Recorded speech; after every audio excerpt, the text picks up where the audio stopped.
Jaime Dempsey, and I'm on a journey to Batanes, one of the most beautiful provinces of the Philippines. There, I hope to experience the unique culture of the Ivatan tribe, a people whose origins are still shrouded in mystery. Getting there means a journey of over 1,500 kilometers, over mountains, across the waves, and through the skies. On this leg of my journey, I'm winding through the island of Mindanao and finding myself battling through some crazy whitewater, snorkeling through creepy-sounding sanctuary, and trying out some suspicious seafood.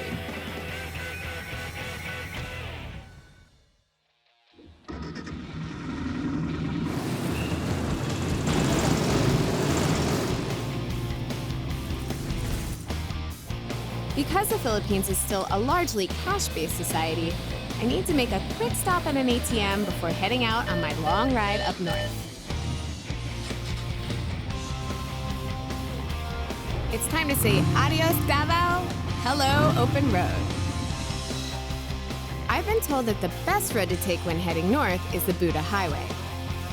This favorite of local bikers winds north from Davao all the way up to Bukidnon, giving the road its shortened name, Buda.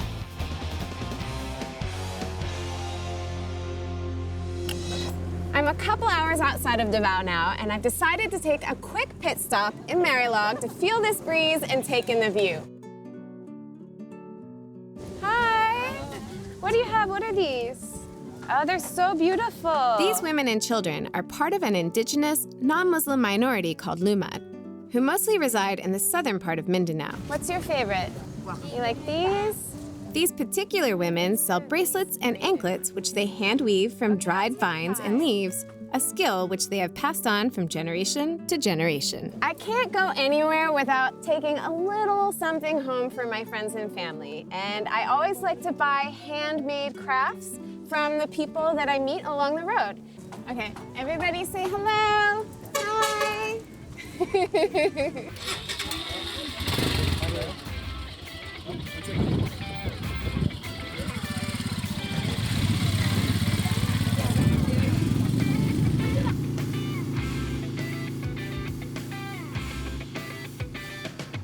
They say that the roads in Mindanao are great for bikers, and they have not disappointed.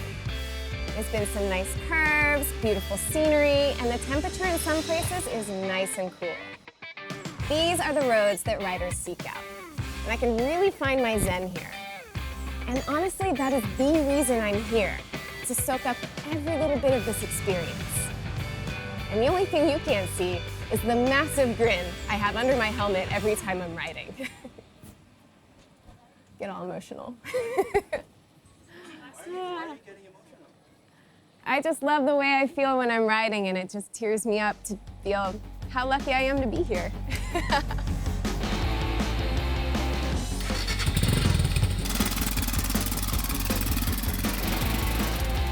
Tectonic activity and volcanic eruptions have given Mindanao a rugged, mountainous interior, and the Buda Highway kind of has to cope with that.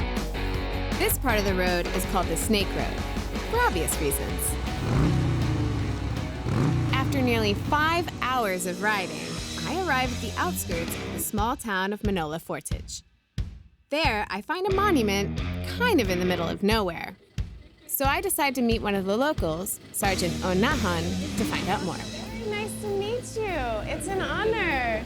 Sergeant Onahan is one of the few living veterans who served during World War II. And this shrine is a testament to his company's bravery waging guerrilla warfare against the Japanese. This shrine is erected in their memory and those of the many unknown guerrilla fighters, a tribute to their gallantry, valor, and supreme sacrifice in defense of the motherland. It's beautiful. It turns out that this shrine honors 24 Filipino soldiers who during World War II ambushed 9 truckloads of Japanese soldiers, killing 90. Manolo Fortich is home to many veterans, and one of the 24 is Sergeant Onahan himself. I couldn't pass up the opportunity to meet this hero who back home in America would be part of what is known as the greatest generation that has ever lived. You know, when the first time we started the guerrilla, 32 of us were about to attack the garrison of the Japanese. The enemies are so aggressive. And while we were about to withdraw, my assistant gunner was carrying the machine gun. He was hit here at the neck and came out from his Oh my eye. gosh. Yes, the urine is used to treat the wound. Really? I don't know why. But I did see That's that, strange. because we didn't have any medicine at the time. You have to be resourceful. Yeah, so no medicine was treated on him, but he got well. He survived. Yes, survived. I never thought I'd get to exchange war stories with a 95-year-old veteran. It's just such an honor to sit with you, and I just want to thank you for everything you've done for your country. Yes, thank you also for coming and trying to interview me. These are the moments that make you realize that freedom we often take for granted comes at a steep price. 2, 1. A price paid by gentle souls like Sergeant Onahan and countless others who have sacrificed their lives for their country.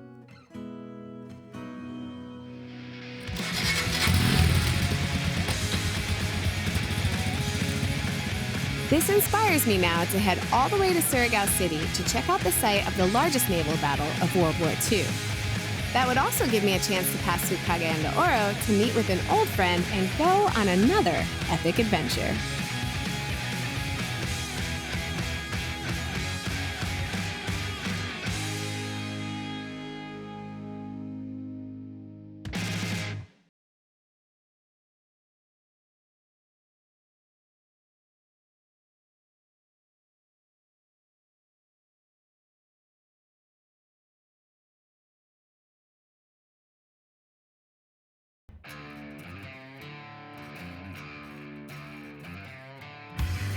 When you say Bukidnon, people imagine farms, plantations, and vast tracts of land as far as the eye can see.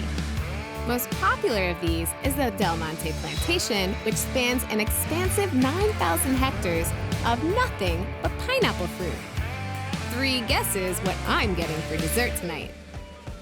After riding through the endless pineapple fields of Bukidnon, I'm finally in Cagayan de Oro, the gateway city to northern Mindanao. Its name literally translates to River of Gold, which is not surprising once you take in the breathtaking sight of the powerful river that sits right beside the metropolis. That's why it's perfect that my old friend Mickey is in town. I get to drag her off to do something crazy for once. How have you been? I'm great. Here I am back in the Philippines again. Well, yeah, we're very excited to go whitewater rafting with Have you. you ever been before? Well, not yet. Don't worry, I've been before. It's going to be really fun. You might get a little bit wet, but I Alright. promise you won't fall out. All right, I'll let you lead us then. Here we are, let's go. Is this another one of those bikes? Yeah, this one is called Bait Bayanihan. Bayanihan. So it's perfect for carrying our rafts, and it's very comfortable, nice and cool in here. I love it. So Mickey, last time I saw you in Manila, but now we're in Mindanao. How did you get here? Well, we drove all the way from Metro Manila to get to Mindanao. How long did it take you? It was around 4 days to get here. 4 days? 4 days. Oh my gosh, yeah. that's pretty much what it took me to get here as well on my bike. Oh, at least it made me very confident in the Bayanihan unit. And it shows that, you know, it can take the long haul in the riding. And you were pretty comfortable in here. Yeah, it was very good.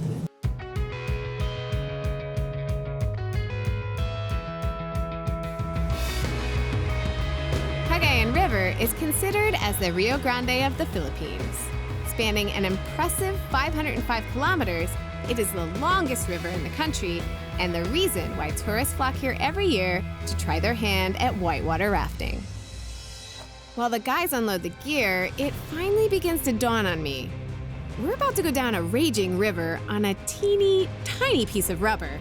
And if we fall, we'll most likely smash against piles of humongous rocks and be dragged away by the unforgiving current, never to be seen again.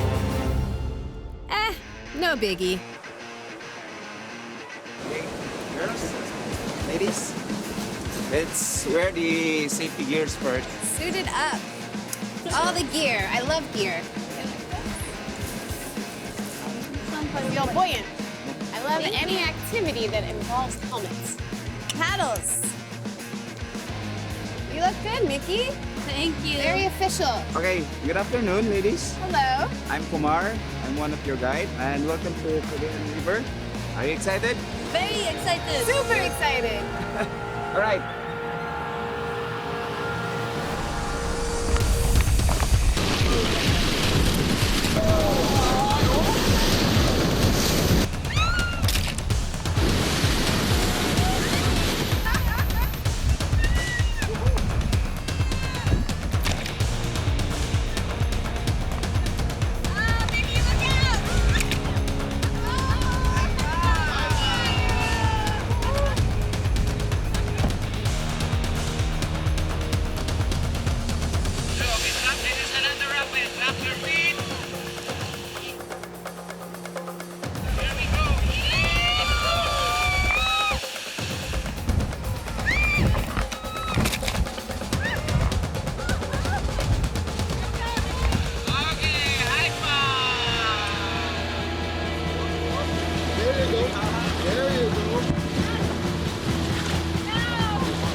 We're almost at the end point, and we managed to make it in one piece.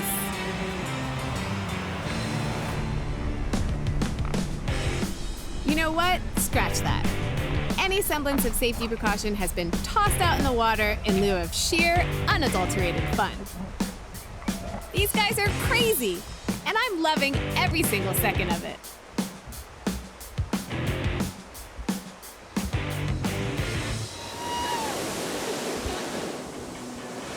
That was fun. When we were on the edge of the boat, it was like riding a bull. They call it the rodeo ride, and that's exactly what we got bucked off. Bucked in, I should say. Yes, but that was an experience. Well, that was certainly an adventure. But now it's time for me to get back on the road. See ya!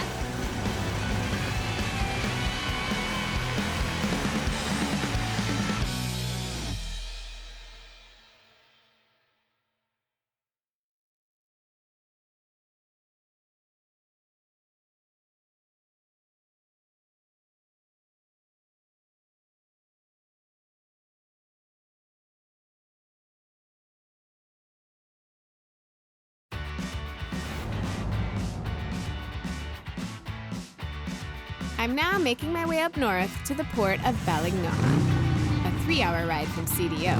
From there, I hop on a Roro for an hour-long journey to the island of Camiguin. As we wait for the boat to load, a few local kids decide to give us a bit of entertainment. In America, we have curated parks and action-packed amusement rides. In the islands, this is their playground. That looks refreshing. I want to jump too.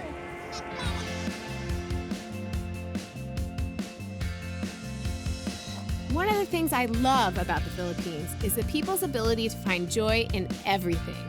As I make my way through the beautiful and often misunderstood island of Mindanao, I notice how easy it is for folks to smile and laugh and embrace life with contentment.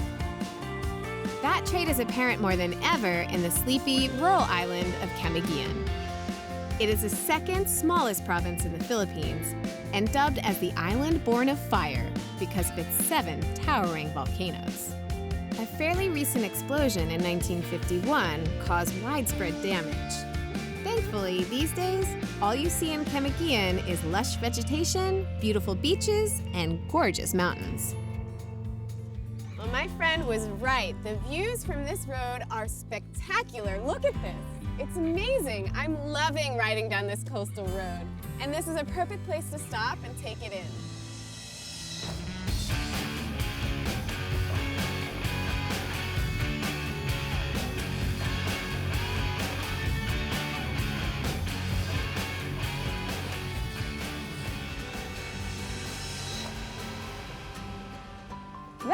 is one giant cross. I don't know what it's doing there, and I'm wondering if you can swim out there. I'd like to try. Hello, good morning, ma'am. Hi, good morning. I'm Jaime. I'm Carl. Hey, nice to meet you. Welcome to the Sunken Cemetery. Sunken Cemetery. Yeah. Does that mean under the water there's a cemetery? Yeah, during the Spanish colonials, this is a cemetery before.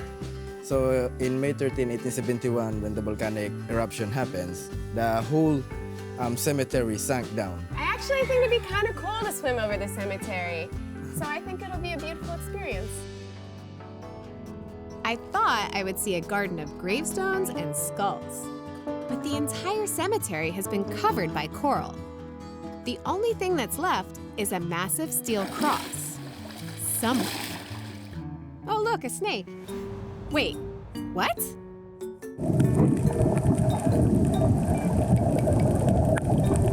Give me your hand. There's a snake. There's a freaking snake in the water. So of course I ran out. They've assured me the snake is gone, so it's time to get back in the water and find that sunken cross.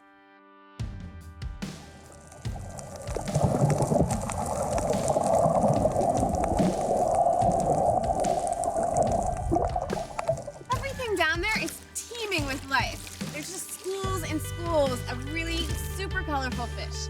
It's so beautiful.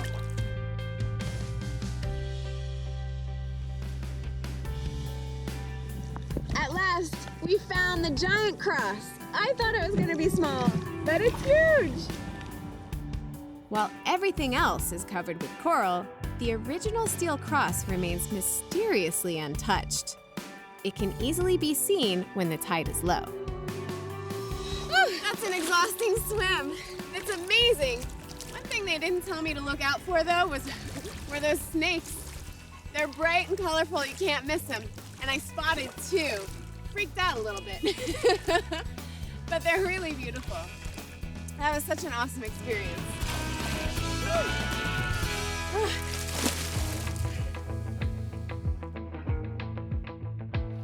So how was your snorkeling under the water? I've never seen so many fish. It was amazing. I told you before, this is a 15-year sanctuary. You will see many beautiful corals under the water. Yeah, it was great, beautiful. Any other places you recommend I should go? You should go to the White Island. We have a white sand there. A little bit precaution. Don't go before night because the island will disappear. Disappear? Why will it disappear? Because of the current. The current will go high tide. Oh, so the high tide will cover the island. Yeah. Well, I better get a move on because I don't want to miss this.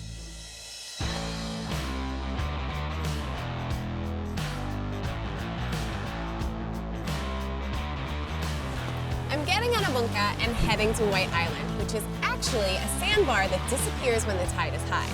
Hopefully, I'm not too late.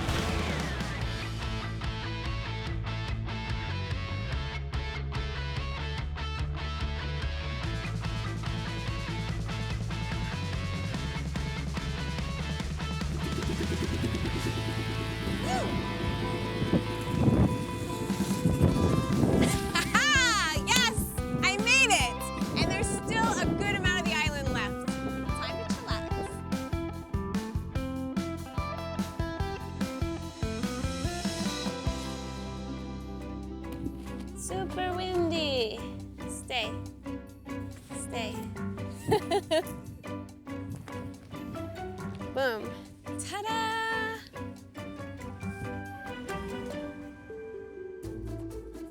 Excuse me, ma'am, sea urchin?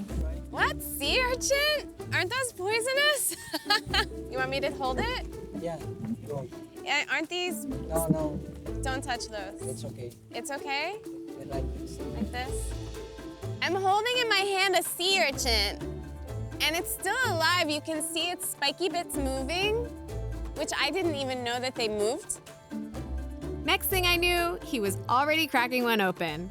Ooh. Wait, hold on, Manon. I still need to mentally prepare myself.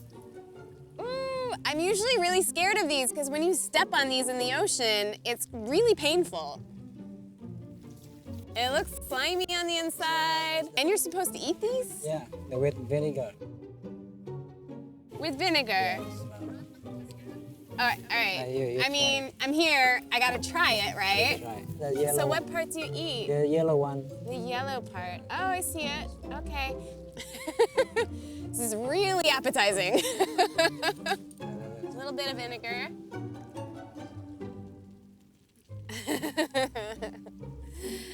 Every time I travel, I always eat something weird.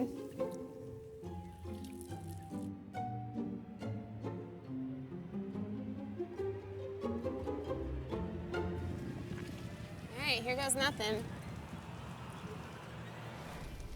How the taste? Oh, it's good. The vinegar is a nice touch. It's a little bit soft. It doesn't taste fishy at all. It's pretty good, I like it. This is so cool. Just sitting on the beach, sucking on some sea urchins, right out of the ocean. And this is a delicacy, an ugly one.